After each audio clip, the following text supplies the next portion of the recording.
वसुधैव कुटुंब रूपी परिवार वर्ग को मन नमस्कार। पूर्वर आमे गृह निर्माणर विभिन्न प्रकारर नियम एवं विधि विषय जानिथिलु। आज आमे एक भिन्न विषय रे चर्चा करिबा। एही विषयटी कौन ना गृहर संपूर्ण निर्माण सरिबा परे गृह प्रतिष्ठा क्यों समय रे करिबा, अर्थात आज आमे जानिबा गृह निर्माण क्यों मासरे उत्तम एवं क्यों मासरे अनुत्तम। ता पूर्व जो माने मो चैनल को सब्सक्राइब करना दयाकोरी सब्सक्राइब करंतु एवं लेटेस्ट वीडियो पाइबा पई पाखरे थिबा बेल आइकन को प्रेस करंतु।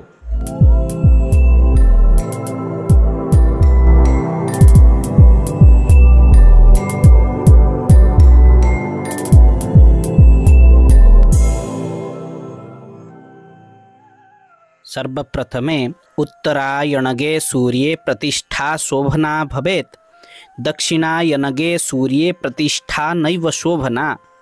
अर्थात सूर्य उत्तरायण रे रहिले गृह प्रतिष्ठा शुभ, दक्षिणायन रे रहिले अशुभ अटे। पौषे राज विवृद्धि स्यान्माघे मासे तु संपदः, फाल्गुने द्रव्यलाभश्च चैत्रे मासी शुभावः।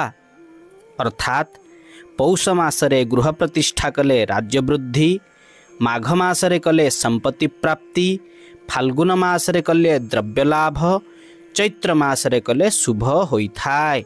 अतीव सौक्ष्यम वैशाख्ये ज्येष्ठे मासे जयावह, आषाढ़े स्थापितो देवो जयमान विनाशनः।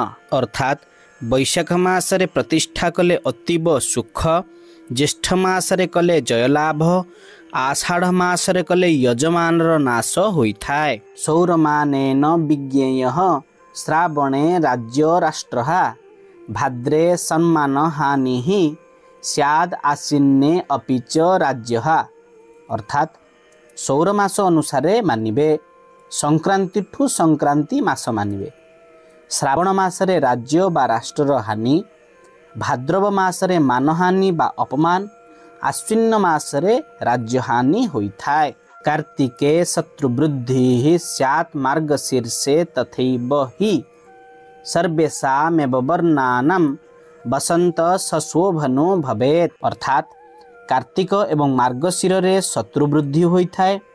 सबु वर्णर लोकमानंक पई बसंत ऋतु रे गृह प्रतिष्ठा शुभदायक होइथाय। तेबे आपण माने जानिले केउ मासरे गृह प्रतिष्ठा शुभ एवं केउ मासरे गृह प्रतिष्ठा अशुभ। नेक्स्ट वीडियो रे हमें देखिबा केउ नक्षत्र रे गृह प्रतिष्ठा शुभ एवं केउ नक्षत्र रे गृह प्रतिष्ठा अशुभ। तेणु जदि ए वीडियोटी आपण मानकु भल लागि थाए तेबे निश्चित भाव रे अन्य मानकु शेयर करंतु। आजि पई एतिक धन्यवाद।